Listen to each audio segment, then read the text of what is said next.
Ang sulat ni Pablo kay Filemon.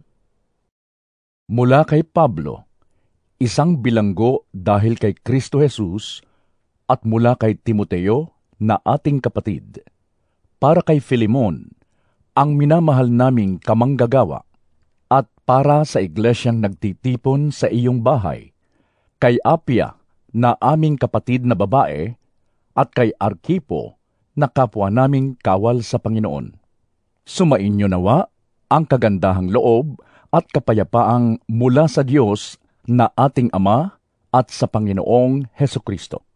Lagi akong nagpapasalamat sa aking Diyos tuwing isinasama kita sa aking pananalangin, sapagkat nababalitaan ko ang pag-ibig na ipinapakita mo sa lahat ng hinirang ng Diyos, at gayon din ang iyong pananampalataya sa Panginoong Hesus. Idinadalangin kong ang pagkakabuklod natin sa isang pananampalataya ay magbunga ng mas malalim na pagkaunawa sa mga kabutihang dulot ng ating pakikipag-isa kay Kristo. Kapatid, ang pagmamahal mo ay nagdulot sa akin ng malaking katuwaan at kaaliwan, sapagkat dahil sa iyo ay sumigla ang kalooban ng mga hinirang ng Diyos.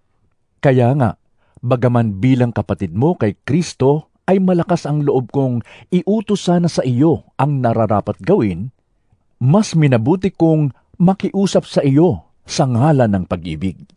Akong si Pablo na sugo ni Kristo Jesus at ngayoy nakabilanggo dahil sa Kanya, ay nakikiusap sa iyo para kay Onesimo na aking anak sa pananampalataya. Ako'y naging isang ama sa kanya habang ako'y nakabilanggo. Dati, hindi mo mapakinabangan si Onesimo, ngunit ngayoy kapakipakinabang siya sa ating dalawa. Pinababalik ko na siya sa iyo, kasama ang aking puso. Nais ko sanang manatili siya sa aking piling upang siya ang maglingkod sa akin habang ako'y nakabilanggo dahil sa magandang balita. At sa gayon ay para na ring ikaw ang kasama ko rito. Ngunit ayokong gawin iyon nang wala kang pahintulot upang maging kusa ang iyong pagtulong sa akin at hindi sa pilitan. Marahil nalayo sa iyo si Onesimo ng kaunting panahon upang sa pagbabalik niya'y makasama mo siya habang panahon, hindi lamang bilang isang alipin, kundi bilang isang minamahal na kapatid. Napamahal na siya sa akin at lalo siyang mapapamahal sa iyo, ngayong hindi mo lamang siya alipin, kundi isa ng kapatid sa Panginoon.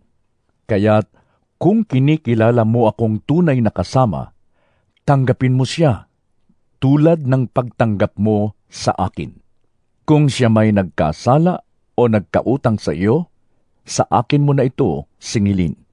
Akong si Pablo ang siyang sumusulat nito. Ako ang magbabayad sa iyo. Hindi ko na dapat banggitin pa na utang mo sa akin ang iyong sarili.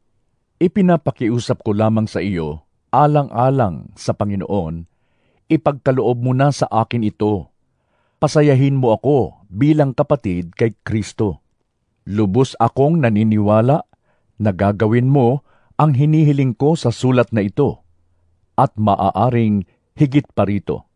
Ipaghanda mo rin ako ng matutuluyan, sapagkat umaasa akong loloobin ng Diyos na ako'y makabalik diyan, gaya ng inyong idinadalangin. Kinukumusta ka ni Epaphras na kasama kong nakabilanggo, dahil kay Kristo Jesus. Kinukumusta ka rin nina Marcos, Aristarco, Demas, at Lucas, na mga kasama ko sa gawain. Naway sumainyo ang kagandahang loob ng ating Panginoong Hesukristo.